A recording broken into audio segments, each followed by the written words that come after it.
Salut à toutes et à tous, j'espère que vous allez bien et que vous êtes en pleine forme. Aujourd'hui pour cette vidéo, j'ai envie de partir en mode freestyle, en mode vlog, en mode analyse, car j'ai pas mal réfléchi par rapport au cinéma en général et surtout le cinéma français, et j'ai pas pu m'empêcher de faire l'erreur de rentrer le doigt dans l'engrenage, même si c'est une des questions que je me posais depuis un moment, j'ai fini par me poser la question du qu'est-ce qui déconne dans le cinéma français.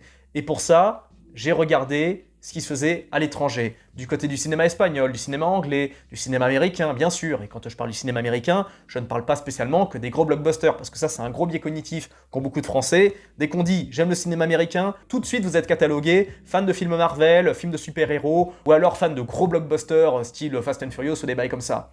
Alors désolé d'en réveiller certains, mais le cinéma américain, ce n'est pas que des grosses productions. Le cinéma américain produit énormément de petits films indépendants, de petits films avec zéro en termes de budget, des petits films avec des acteurs inconnus, ou alors des films, on va dire, avec un budget modeste, mais qui proposent quand même des, un cinéma qui sort du lot, comme par exemple le cinéma de Joe Carnahan, de Steve Cooper, car ces types de réalisateurs proposent des films avec des budgets assez modestes, mais avec des castings quand même assez lourds. Mais grosso modo, pour résumer, le cinéma américain, ce n'est pas que des blockbusters débiles, c'est autre chose. Mais bref, quand on regarde comment ça se passe dans le cinéma européen, et principalement le cinéma anglais, espagnol et italien, pour moi ces trois pays-là, ils sont sur le podium de ce qui se fait de mieux dans le cinéma européen. Quand on regarde le cinéma de ces pays-là, quand on regarde le cinéma du côté de l'Amérique, mais également de l'Amérique du Sud, car par exemple le Brésil et le Mexique, ils produisent des films qui sont vraiment très bons, très lourds, très puissants, porteurs de pas mal de messages, dont nous on devrait s'inspirer. Et bien quand je regarde ce cinéma, et surtout quand je regarde le cinéma asiatique, ce dont on va parler dans cette vidéo, eh ben j'ai honte. Je garderai ce que j'ai à dire sur le cinéma français pour une autre vidéo,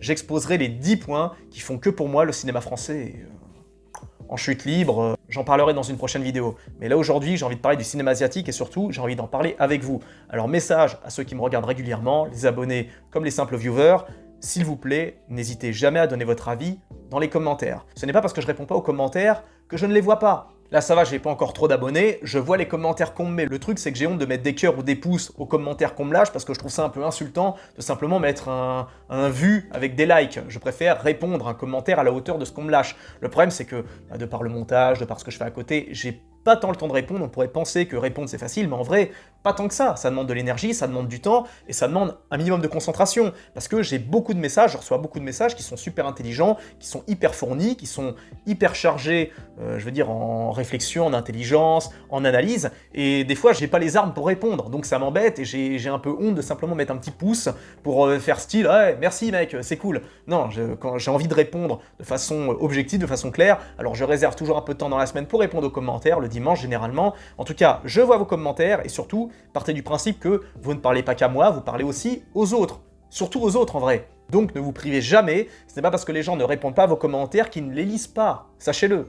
Beaucoup d'entre vous sont très bons dans les commentaires, par exemple dernièrement, j'ai reçu un long commentaire sur ma vidéo sur les théories sordides du cinéma, un gars m'a laissé un commentaire super long sur les théories par rapport au film Le Projet Blair Witch. Bon bah j'ai pas eu le tonus de répondre point par point, parce que m'a lâché le gars, parce que c'était trop intelligent, c'était trop recherché, j'avais pas les moyens pour ça, donc vous inquiétez pas, même si je ne réponds pas, eh bien je propose régulièrement à ceux qui me lâchent des gros commentaires de passer en live, c'est pas la première fois que je le fais d'ailleurs. Voilà, merci, désolé pour la petite parenthèse. Donc bref, le cinéma asiatique, pour enfin en parler, après mûre réflexion, je m'aperçois que le cinéma asiatique est largement supérieur au cinéma européen, et plutôt supérieur au cinéma français. Alors vous allez me dire dans les commentaires, oui mais c'est pas compliqué, on le sait très bien. Oui, vous le savez, mais la majorité des gens ne le savent pas. Moi par exemple, je savais pas que le cinéma asiatique était aussi bon avant que je le regarde, justement. Et vous savez pourquoi j'ai regardé quelques films du cinéma asiatique? Eh bien parce qu'on m'a forcé. Parce que le cinéma asiatique, ça me parle pas du tout. Et d'ailleurs, si on parle de cinéma asiatique, il faut être un minimum précis. Quand on parle de cinéma asiatique, dans l'inconscient collectif, on pense à principalement Corée du Sud, pour la majorité des films qui sortent, ensuite Hong Kong, pas la Chine, mais Hong Kong, et après le Japon. Et dans le Japon, j'estime que là-dedans, on peut englober au moins 50% de mangas, d'animés, des trucs comme ça. Je sais qu'on a eu quelques fulgurances du côté des Philippines, notamment via The Raid, mais globalement, c'est la Corée du Sud qui a le monopole du cinéma asiatique. Enfin, quand on pense au cinéma asiatique, on pense très généralement aux films de Corée du Sud. Certainement pas de Corée du Nord d'ailleurs. Et je ne dis pas ça pour dénigrer le Japon ou la Chine, mais c'est juste parce que du point de vue de la productivité, du point de vue de la pop culture, du point de vue du rapport aux médias, c'est globalement le cinéma sud-coréen qui est mis en avant. Et c'est pour ça que j'ai envie d'insister là-dessus, parce que l'Asie, c'est pas juste la Chine, c'est pas juste la Corée ou le Japon. C'est quand même très grand l'Asie, et on peut y incorporer par exemple le Moyen-Orient. Pourtant, on connaît absolument rien du cinéma du Moyen-Orient, même s'ils produisent des œuvres de top qualité. Pour moi, le seul bémol dans le cinéma asiatique, c'est le cinéma indien qu'on nous avait vendu, je me rappelle, il y a à peu près 2 ans, comme le cinéma qui allait terrasser Hollywood, le cinéma européen, le cinéma coréen. Tous les youtubeurs ciné expliquaient que le cinéma indien c'était l'avenir, Bollywood allait devenir le nouvel Hollywood, etc. Que RRR allait casser la baraque, allait devenir le plus gros succès mondial. Bon bah écoutez, on a vu le résultat. Non, c'est pas arrivé. Le cinéma indien est beaucoup trop marqué culturellement pour s'ouvrir au monde. C'est beaucoup trop. En fait, c'est beaucoup trop. Moi, personnellement, le cinéma indien, je ne peux pas. Il y a trop de comédie musicale, il y a trop d'action, il y a trop de chansons, il y a trop de couleurs, il y a trop de. C'est trop fantasque, ça ne me parle pas. Et ça ne parle pas à la majorité des gens. Et je connais des gens qui adorent le cinéma indien.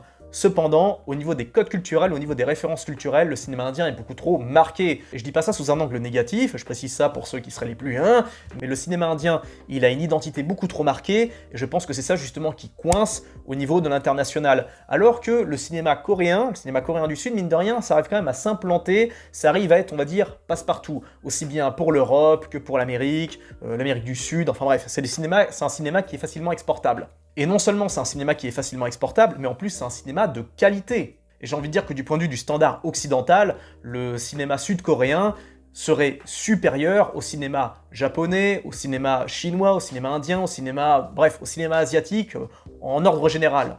Faites le test, demandez aux fans de cinéma asiatique, vous verrez qu'au moins 60%, 70% des films qui vous citent, c'est du cinéma sud-coréen. Pour revenir un petit peu à l'Inde, j'ai l'impression que la Chine a le même problème, dans le sens où c'est un cinéma qui est très marqué culturellement. On constate qu'en Chine, il y a très souvent des films qui mettent en avant des personnages clés de leur histoire. Chose par exemple qui manque énormément au cinéma français. Ça remonte à quand, la dernière fois qu'on a vu un film français mettant en avant des personnages clés de notre histoire? Et de façon qualitative, je précise, parce que la dernière fois que j'ai vu des films historiques mettant en avant des personnages clés de notre histoire, c'était un film sur Rodin, donc un film sur l'art, donc sur des artistes, sur... Bon, c'est intéressant, mais ça reste, on va dire, ça reste réservé à un public de niche. Ou alors le film du Puy du Fou, excusez-moi, je me souviens plus du nom. Le problème, c'est que là, ils en faisaient trop. C'était trop exagéré, les acteurs étaient beaucoup trop à fond, le personnage, il parle comme Batman. Ça n'a rien à voir, par exemple, avec un Braveheart de Mel Gibson, qui est pourtant sorti, je le rappelle, en 95. En France, on a ce gros problème, on est infoutu de mettre en avant les personnages de notre histoire, et quand je parle de personnages de notre histoire, je ne fais pas systématiquement référence à des personnalités ultra guerrières, comme je sais pas, Napoléon, Saint-Louis, je sais pas, du Guesclin, Louis XIV, des mecs comme ça. Non, je pense à d'autres personnages. Par exemple, on a raté le coche avec Le Dernier Samouraï. Vous allez me dire, pour ceux qui connaissent pas, que vient foutre un film américain dans la liste, un film américain avec Tom Cruise en plus. Eh bien, pour ceux qui savent pas, le personnage qu'incarne Tom Cruise, Nathan Aldren, le soldat américain qui débarque au Japon, qui se bat contre les samouraïs et qui finit par se battre avec les samouraïs, donc il devient un samouraï, voilà, le premier samouraï occidental au Japon. Il faut savoir un truc, c'est que Le Dernier Samouraï est inspiré d'un personnage français ayant vraiment existé.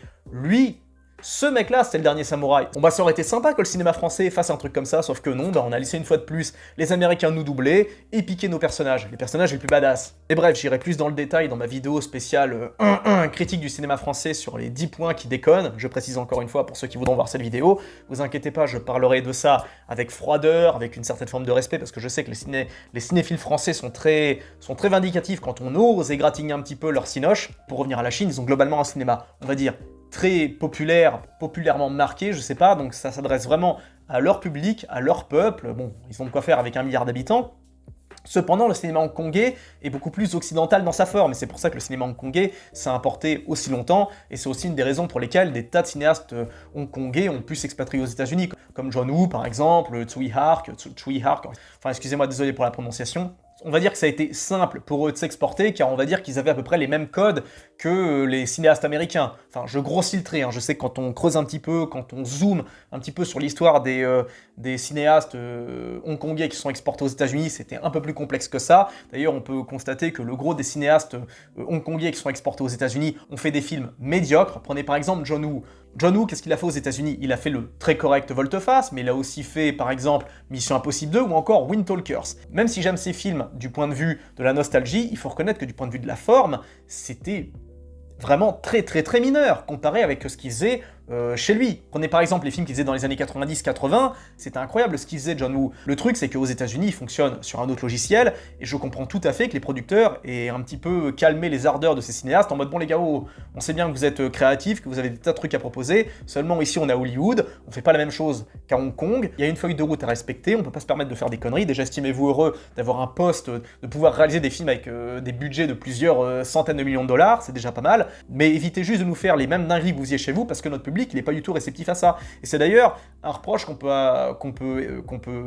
avoir pour le cinéma français, parce qu'on s'aperçoit que le cinéma français est globalement médiocre, on va le dire franchement, du point de vue de la forme, du point de vue de la mise en scène, sauf très rares exceptions bien sûr, mais c'est bon de le rapporter les gars, une exception ne fera jamais une généralité, et le truc c'est que j'ai peur qu'avec le public français, il ait tellement été habitué à avoir des productions médiocres, des sitcoms vraiment mais de basse qualité, des petites séries télé juste sans intérêt, sans âme, je veux dire, c'est pas demain la veille qu'on verra notre Breaking Bad français, c'est pas près d'arriver, le truc c'est je me demande si le public français en général n'est pas simplement accoutumé ou simplement désireux de voir des productions médiocres, il faut le dire franchement. Et vraiment, je me demande si ce serait pas une perte de temps et d'argent de la part des producteurs et des cinéastes français, enfin du moins de ceux qui veulent faire des grosses séries bien lourdes, bien impactantes, ceux qui veulent vraiment faire des projets de dingue, je me demande si ce serait pas une perte simplement parce que le public français serait potentiellement peu réceptif, c'est fort probable.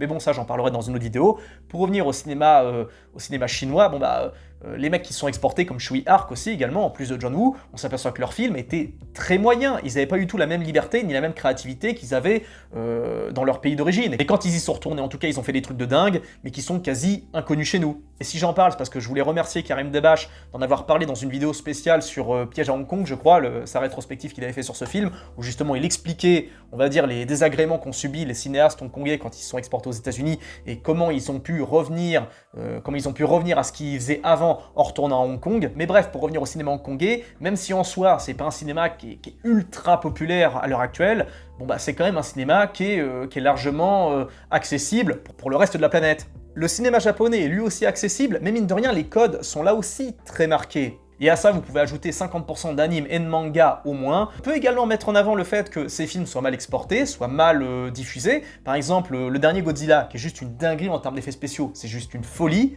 Pourquoi ce film n'a pas été plus mis en avant?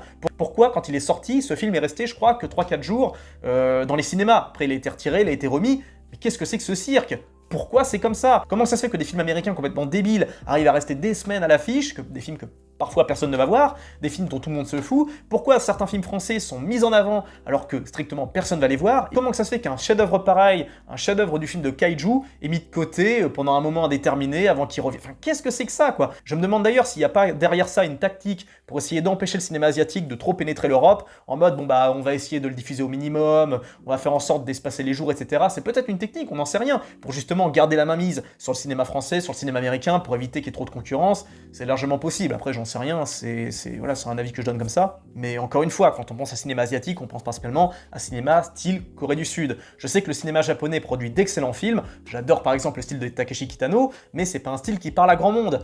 Ils ont aussi beaucoup de cinéastes assez borderline, comme par exemple Takeshi Mike, qui fait des films vraiment particuliers. Et bon bah ça parle pas à tout le monde. Et le gros du cinéma japonais, mine de rien, parle pas à tout le monde non plus, parce que les codes sont très marqués. Et le truc, c'est que quand on pense à cinéma asiatique, bah, je suis désolé, on pense à cinéma coréen. Et par exemple, si je vous dis Squid Game, si je vous dis Old Boy, si je vous dis The Host, si je vous dis Parasite, The Chaser, bah tout ça c'est des films coréens. Et si je vous demande de me sortir 20 films asiatiques, plus de la moitié d'entre eux, ce sont des films sud-coréens. Et j'estime que c'est dans le cinéma sud-coréen qu'on trouve ce qu'on ne trouve plus dans le cinéma américain et dans le cinéma européen, plutôt le cinéma français. Et je précise que même si je suis américanisé jusqu'à l'os et que je préfère largement le cinéma américain au reste du cinéma mondial, eh ben je reconnais que le gros des films sud-coréens que j'ai vus, c'était de grosses dingueries, des films inoubliables. Dernier Train pour Busan, The Chaser, Limbo, Parasite, ça c'est des films ultra marquants et qui bah justement resteront dans l'histoire. Par exemple, pour moi, le seul film qui méritait largement sa Palme d'Or sur les 10 dernières années, c'était Parasite. Ce film est intemporel, et quelque part, je suis fier qu'on lui ait refourgué la Palme d'Or, quoi. C'est incomparable avec les dernières productions qu'on a vues. Par exemple, osez me dire que Parasite est moins bon qu'Anatomie d'une chute. C'est une plaisanterie. Anatomie d'une chute, qu'importe les récompenses, qu'importe le battage médiatique, il a disparu dans 6 mois. Alors que Parasite, on en parlera encore dans 30 ans, vous verrez. Et le cinéma sud-coréen, sa force, c'est que, contrairement au cinéma français, c'est que c'est un cinéma qui s'ancre dans la réalité. On constate que chez eux, il y a beaucoup de films sociaux, beaucoup de films qui mettent en avant une certaine forme de réalité sociale, même dans les films qui prêtent pas, qui prêtent pas du tout de mine à ce niveau-là, comme par exemple The Host. Vous y verrez derrière une sorte de critique du système capitaliste sud-coréen, alors que le thème principal, c'est un monstre. Et je rappelle que le film est sorti, il me semble, en 2006. Les effets spéciaux ont super bien vieilli, la mise en scène, pareil, n'a pas pris une ride, le jeu des acteurs est juste excellent. Enfin, ce film est une véritable merveille. C'est un des rares films qu'on avait vu au ciné avec le lycée. Je les remercie pour ça, parce que pour une fois, on a été voir un film vraiment intéressant. Et le truc avec The Host, c'est qu'il a au moins une certaine forme d'intelligence derrière le côté grand spectacle, film de monstres, etc. Je le rappelle, on parle d'un film qui date de 2006. Et concernant Parasite, je vous mets au défi de trouver un film français à avoir le même niveau d'intelligence, à avoir le même niveau de maîtrise, à avoir le même niveau de message, le même niveau, enfin la même profondeur. Non, je ne trouve pas d'équivalent. Parasite est un film juste parfait. Et je ne dis pas ça en mode bandeur de cinéma asiatique qui dit amen à tout. Non, je ne suis pas un fan de cinéma asiatique à la base. Moi, je vous le dis, je suis un fan de cinéma américain avant tout. Et je le répète, pas de cinéma style Marvel ou film d'action. Plus cinéma un petit peu semi-indé, pas des trucs trop dingues, je veux dire, qui demandent trop de moyens.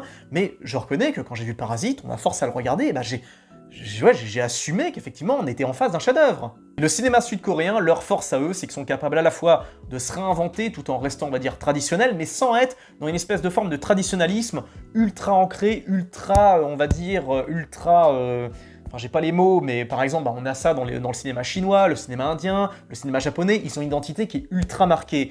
Les Coréens du Sud, ils arrivent quand même quelque part, mine de rien, à s'effacer un petit peu pour rendre leurs films abordables au reste du monde. Ils soignent leur esthétique, leur photographie. J'ai pas vu un seul film qui était vraiment foiré au niveau de la photographie. Je sais pas où est-ce qu'ils vont les chercher leurs mecs, mais en tout cas, ils font du super boulot quand ils tiennent une caméra. Par exemple, Old Boy de 2004. Ok, l'ambiance est super poisseuse, super toxique. Pour autant, esthétiquement, c'est super propre. Ça n'a pas vieilli. Et on parle d'un film de 2004.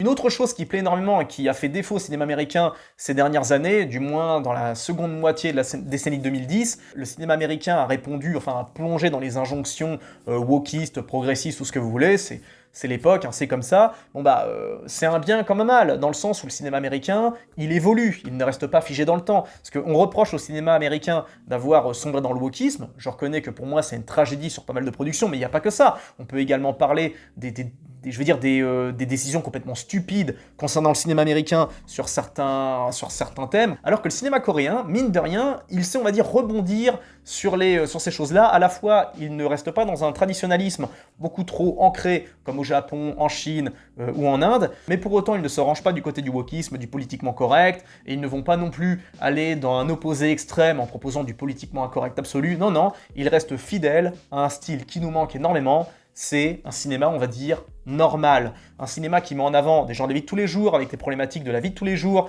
Par exemple, le cinéma sud-coréen, ils sont pas réputés pour faire des gros blockbusters de dingue, à part peut-être à la marge, Dernier Train pour Busan, un film de zombies. Mais globalement, le cinéma sud-coréen, ça parle des gens de la vie de tous les jours. Le Dernier Train pour Busan, ils mettent un petit peu en relief, en parallèle, le monde du travail en Corée du Sud, où ils mettent en avant le personnage principal, qui est un homme d'affaires, qui est pris par son travail, qui s'occupe pas spécialement de sa fille, et tout le long du film, il se rapproche de sa fille, justement, enfin, chose qu'il n'avait jamais fait, de par son travail qui était très prenant, très angoissant, etc. Parasite met en avant les problématiques de classe sociale, du côté des sous-prolos, mais également du côté des bourges, et leur méconnaissance du monde, on va dire, des bas-fonds.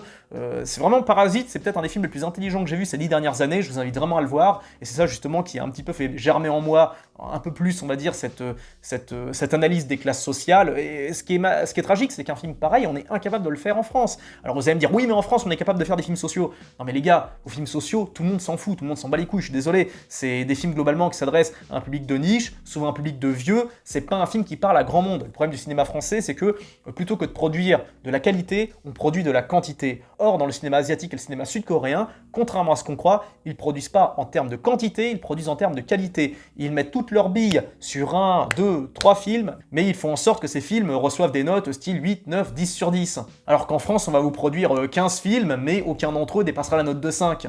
Enfin bref, le cinéma asiatique et surtout le cinéma sud-coréen nous parle parce qu'il est de qualité, parce qu'il est propre, parce qu'il est bien fait, parce que les acteurs jouent bien, même si moi perso j'ai un peu de mal avec c'est ça un peu qui me dérange dans le cinéma asiatique. Enfin, quand je dis cinéma asiatique, c'est le cinéma japonais, cinéma chinois, cinéma sud-coréen, c'est que ils ont un peu tendance à crier, quoi. Ça crie beaucoup, surtout dans les bastons. Le Fossoyeur de film en avait très bien parlé dans sa vidéo sur sa rétrospective sur Battle Royale 2, je vous invite à regarder, vous comprendrez à quoi je fais allusion. Mais pour revenir donc, les raisons pour lesquelles j'estime le cinéma sud-asiatique fonctionne, eh bien c'est parce qu'ils arrivent à contourner à la fois les problématiques du cinéma américain, à savoir dérives wokistes, dérives, on va dire, sociétales, etc., sans pour autant s'enfoncer dans une espèce de traditionnalisme vraiment trop ancré et fermé, enfin un traditionnalisme qui ferme à l'international, et en même temps, il propose des films qui mettent en avant des gens du quotidien, des gens de la vie de tous les jours, avec des problématiques quotidiennes, mais avec un style et une mise en forme qui est vraiment marquante. Prenez par exemple, bah tiens, un autre film pour le coup, là on va rester un peu dans le thème du zombie, parce que je parlais de Dernier Train pour Busan, mais j'avais bien aimé également Alive, film très intéressant où on voit un geek qui est coincé chez lui, et qui voit l'invasion de zombies autour de son bloc, tout ça, et ça porte dans ce film pas mal de réflexions sur les geeks, sur les no-life, sur Internet, sur les médias, les relations humaines. Bref, leur cinéma propose quelque chose en lien avec les gens. C'est des films qui parlent aux gens. C'est des films qui mettent en avant des problèmes sociétaux sans pour autant sombrer dans le pathos ou les leçons de moraline, chose que nous en France on est incapable de faire. Et ce serait beau que le cinéma français se penche un petit peu sur ce que fait le cinéma coréen. Bon, faut pas copier bien sûr, mais il faut juste s'inspirer un minimum, plutôt que de rester sans arrêt dans ce qu'on fait, parce que le cinéma français c'est un jour sans fin. Une fois que vous avez eu 10 films français, vous avez tout vu quoi. Alors que le cinéma coréen, et ben à chaque fois je suis constamment surpris. Les mecs arrivent, on va dire, à me surprendre, arrivent à toujours proposer des scénarios qui sortent du lot, qui arrivent à nous renverser, qui arrivent à sortir des sentiers battus. Et ça, qu'importe les décennies, par exemple The Chaser en 2009, eh ben c'est une surprise du début à la fin. The Host, sorti en 2006, c'est que des surprises du début à la fin. Parasite 2019, que des surprises du début à la fin. Les mecs arrivent à constamment se réinventer, sans partir dans des délires chelous, sans partir trop loin, et je pense que la force du cinéma sud-coréen, c'est que c'est un cinéma qui est avant tout élitiste, et en même temps populaire, chose que nous on a été incapables de faire. Et ça, c'est inspirant. Allez, ce sera tout pour ma petite réflexion sur le cinéma asiatique. J'espère que ça vous a plu. N'hésitez pas à donner votre avis, je le répète encore une fois, dans les commentaires. N'oubliez pas, je ferai une vidéo spéciale « Qu'est-ce qui déconne dans le cinéma français ?» et « Pourquoi le cinéma américain domine le monde ?» Je vous dis à très bientôt les amis, prenez bien soin de vous, ciao.